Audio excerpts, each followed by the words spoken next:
Our next speaker will be speaking about her water-related project in the Mekong River Basin. JeannyWang Miles is the president and senior environmental engineer of EcoWang Limited. Jeannie has graduate degrees in natural resources and civil and environmental engineering and has spent 20 years working on wetlands and water issues for agencies, companies, and NGOs around the world, including as an engineer for the U.S. Bureau of Reclamation Colorado River Salinity Control Program, interviewing residents of the Three Gorges Dam Reservoir area, promoting conservation of high alpine wetland habitat for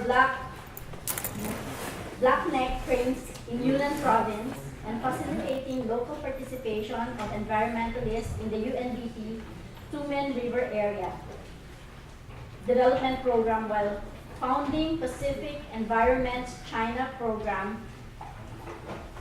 Most recently, she has consulted to the UNDP GEF on water management and water harvesting options for increasing the resilience of agricultural populations to climate change in Laos in the Mekong River Basin.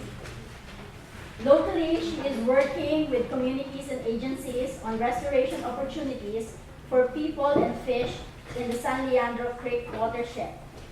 Jeannie is working on her PhD at UC Berkeley in the realm of evaluation and participatory planning of stream and wetland restoration projects on several different scales.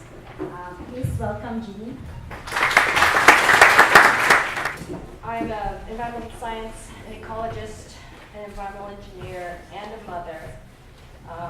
I take on the challenge of, this is such an important issue to be able to engage us all in managing the world's resources and water resources, and there's definitely different avenues in which we can do this. Because I think there exists an important convergence of science, technology, and community engagement. And I'm seeking the ways that we can address those issues collectively and with all the tools that we are developing every day. So I want to figure out how this works. I'm just going to share with you some of the work I did recently last winter in Laos. It was a project for the United Nations Development Program, and it was on climate change adaptation and water management in 2 different target communities in Laos. So I have too many slides, so I'll try to not dwell on them too long, but actually in the comment section, if you're interested in particular aspects, I'd be happy to share more about these with you at a later date.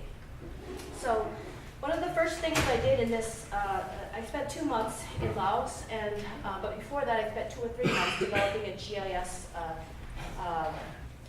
approach to estimating water availability. And so, to give you context, Laos is in the Mekong River Basin in Southeast Asia. It is, you can see that it has, you can see the global regions of the world. The brown regions in the north are less than 25 centimeters of rainfall annually. And then as you approach the blue, there's quite a bit more, but it's seasonally different times, maybe too much water when you don't need it, and too little water when you do. But in general, it's a more humid region. Laos occupies about 25% of the Mekong River Basin. This river basin starts in China. It's about 20 or 30% of the headwaters come from China on the Tibetan Plateau and goes through Laos, and then the other countries you see there, Thailand, Cambodia, and Vietnam. And so it's a very poor area. It's landlocked. It's 85% agricultural, and there is food insecurity because they need water in the right place to grow food. And 90% of the agriculture is rice production as well. So I was asked by the UN to come and help them address water management issues in these target areas where they're trying to adjust to climate change, have solutions for adapting to water, using water management to adapt to climate change. So my first approach was, you can see that the regions, this is north of Sayaburi, where the Mekong River flows through all along the border of Thailand, and there's a big dam project there as well. I went right, there's an active dam, construction on the dam. I went there to the construction site, but it's the first non-Chinese Mekong River stem dam that is being built right now, and there's 15 more planned for the region. So this is another issue that I'm concerned about. But for this approach, I looked at these two areas here, Sayaburi and Savarkand provinces, and I used data from satellite data on a GIS system. I downloaded them. There's elevation grid. There's about 90 meters resolution. There's precipitation, climate variables, temperature, and there's the different sources. You can freely get all this information.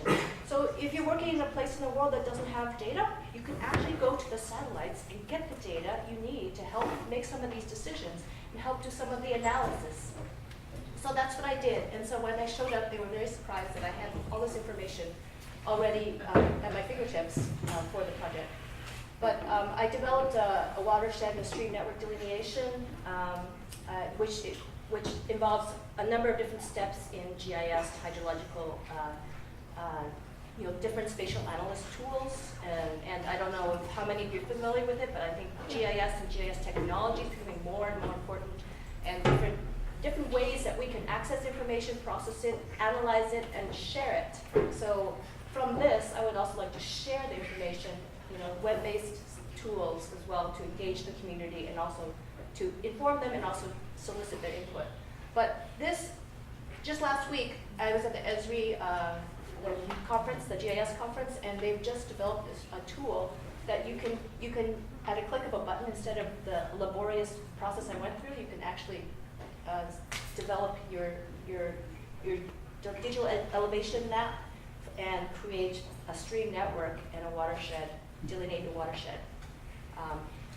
Less laboriously than I did, but I have catchments there, and basically I was able to estimate on a watershed scale where the different pour points and what types of contribution from water that comes from the sky and how it would flow, and in the watershed, which I think should be the basic unit of analysis when we look at any water issues. So being able to say where your watershed is and how much water is coming to a certain point, you can actually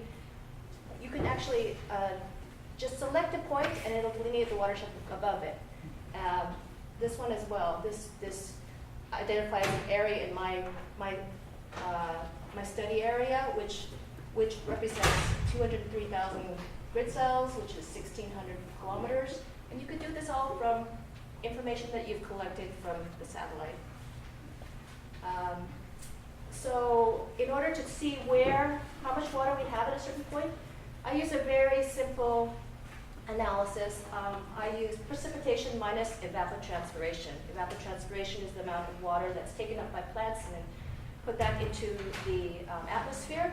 And so there's an equation that uses just temperature and solar radiation, and on a monthly basis you can get the annual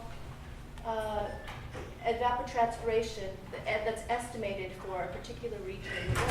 So my assumption is then that the water that's available is precipitation minus evapotranspiration, and I have to neglect the losses or any outflows or drainage to groundwater or withdrawals, because I don't have any of this information. So this would be an upper bound for what water is available. And then I looked at, on a grid by grid, 1 kilometer resolution scale for actually all of Southeast Asia. I developed a model for all of Southeast Asia. And actually, we could do it anywhere in the world because there is 1 kilometer grid resolution for the entire planet. So I looked at this. There are some issues of resolution, of how you can, the data that comes in a 1 kilometer grid and how it fits into the area that you're looking at. But I use a raster calculator which is a GIS tool, and I could estimate that for July, the 7th month, how much rainfall would be at any given point. So this is spatial analysis.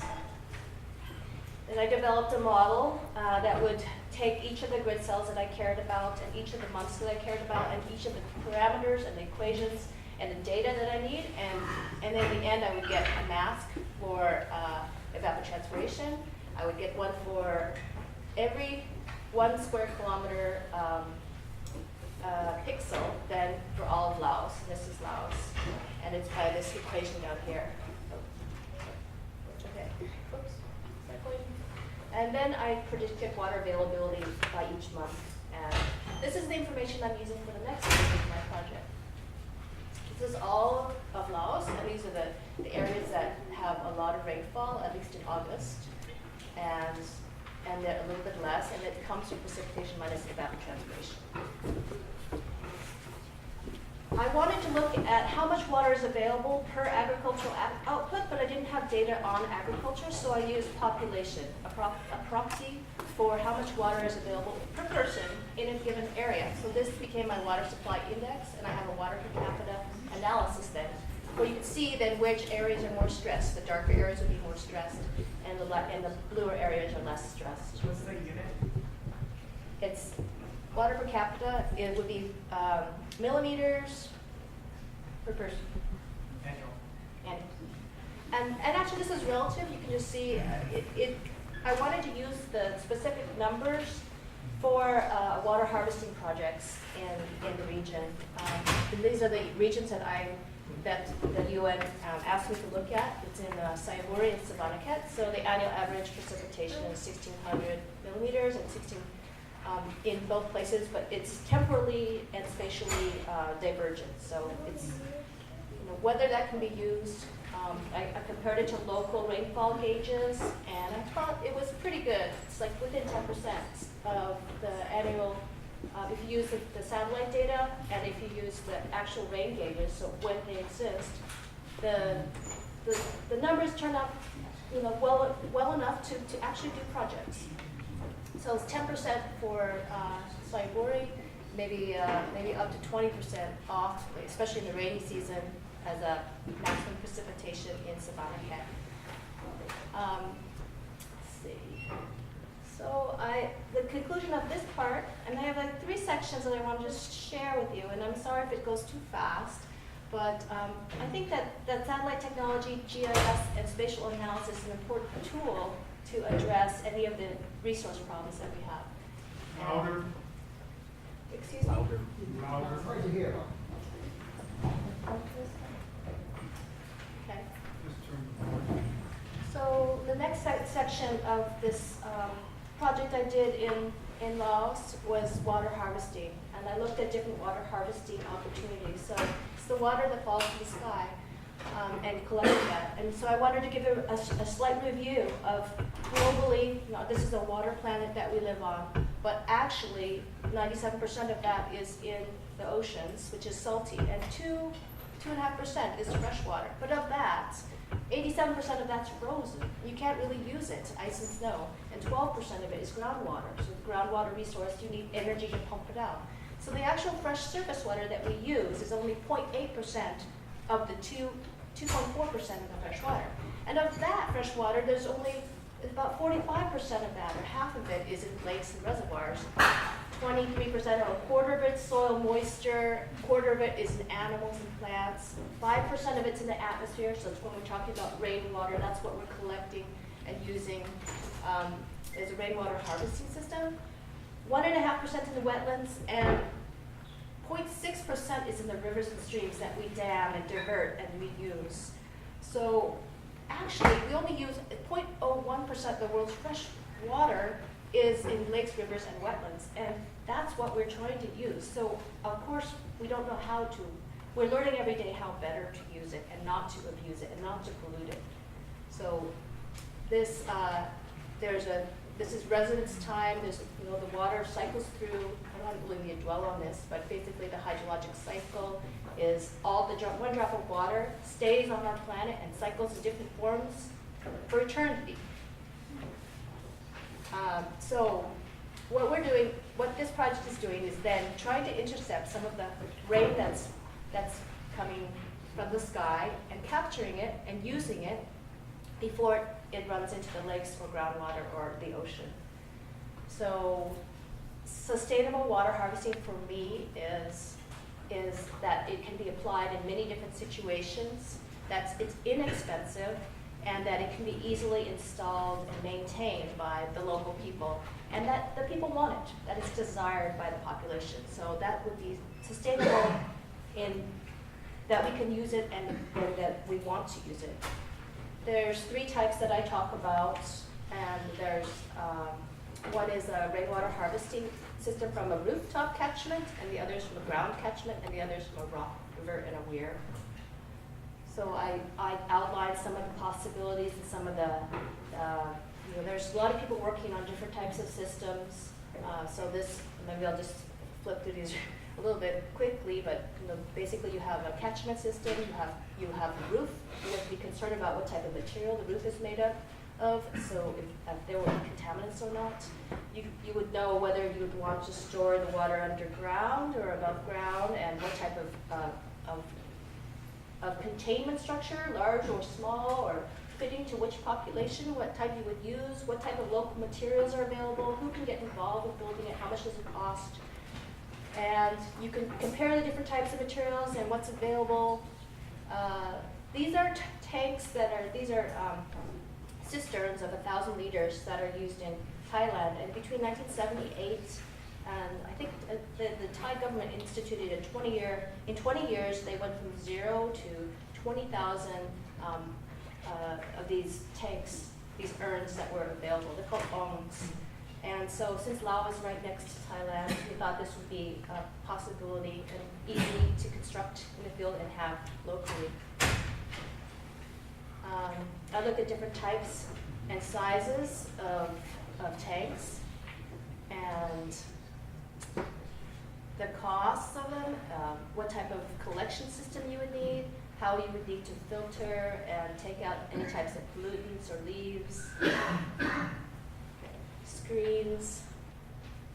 And then you have to calculate also how much can you collect. So you have, in theory, you can collect whatever annual rainfall falls on your roof, and maybe you lose 30% of it, and some of it will evaporate, it'll flow over, it'll drain, you have to do a first flush so you don't get dirty water into your collection system. So at a school in Laos, I estimated and costed out a water harvesting system, and to be used as a model for the other areas in Laos. And so there's 72 students and 5 teachers there. The roof area was 42 by 8, and I calculated out what the precipitation was there and how much we could collect.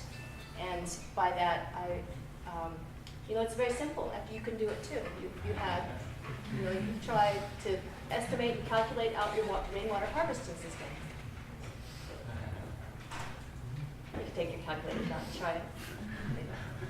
So land surface catchment is another type that we looked at, like rock weirs, sometimes intercepting the groundwater.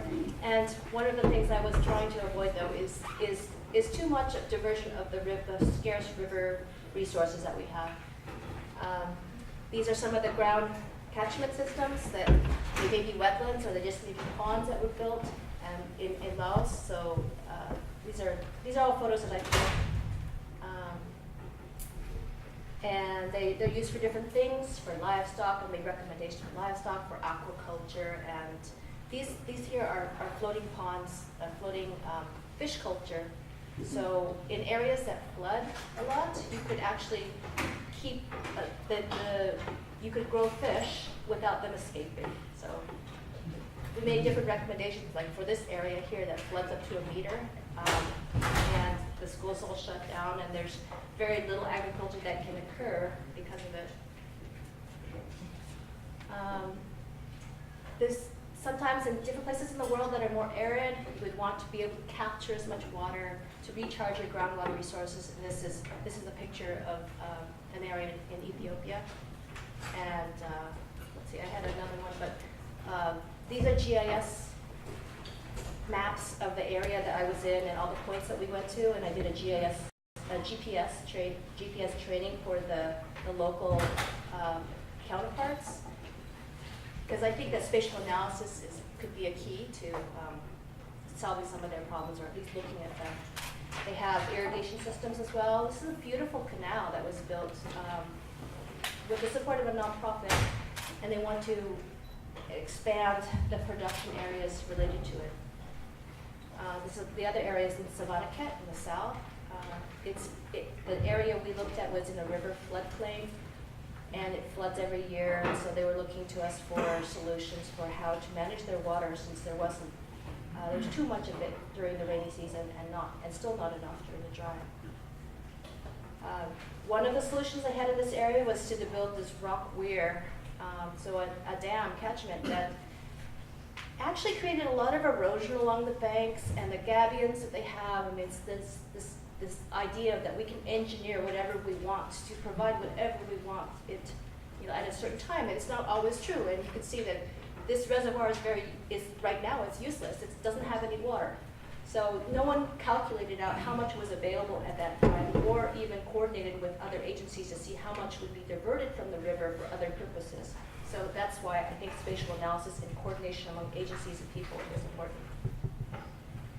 This is one thing that they do have in adapting to the circumstances there of not enough water.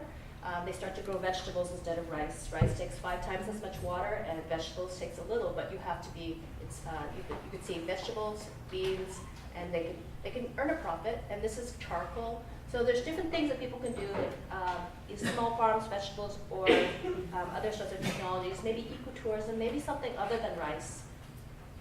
So I made recommendations for each of the areas and generally, and then also talked about what is climate change adaptation and what kinds of things could we promote so we can be better prepared for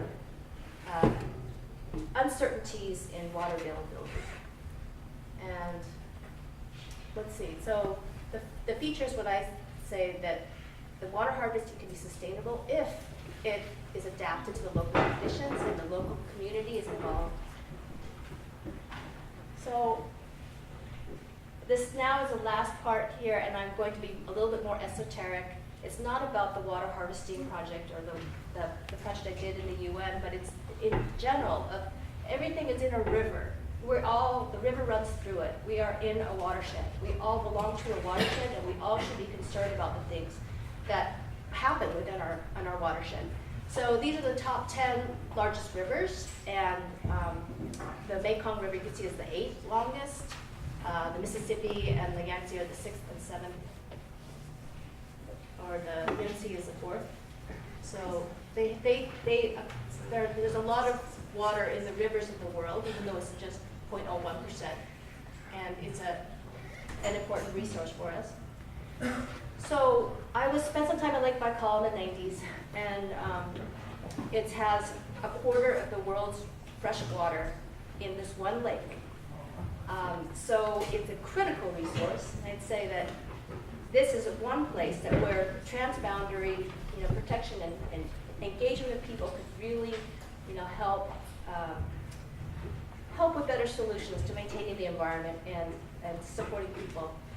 So my theme that I will end is for every watershed and every issue, just know what's involved, know the issues, and collect the information and see the sites, engage the people, go there, talk to people, help others learn more about what's the community and the agencies and the residents and the engineers, to engage the people and then envision change.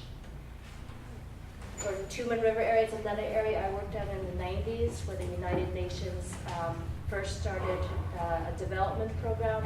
It's very complex, involves 5 countries in extracting the resources from Siberia, Mongolia, and Russia, and bringing it out to the Tumen River, dredging the mouth of the river. It involves China, Russia, North Korea, South Korea, and Mongolia.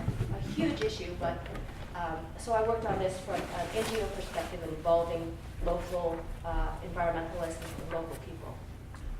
So for the Tumen River area, it's the same.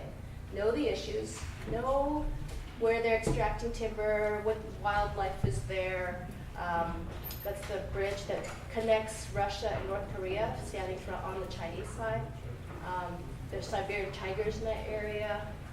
Know the issues, engage the people, see them, talk to them, ask what they want, get them involved, and envision change. This is actually, the work that we did in the 90s did end up resulting in some changes from the UN policies and trying to involve local people, they created a fund, the Global Environmental Facility, to address environmental issues that happen with World Bank projects. And a lot of different other people, they made new movies, they do the river, or they produce literature or books. And the last one was blackneck cranes in Yunnan province. It's another area that I worked. I spent 6 months there. And, so know the issues again, engage the people, teach, talk to, educate, and then envision change. So we can have a sustainable future for people and for the ecology. So thank you.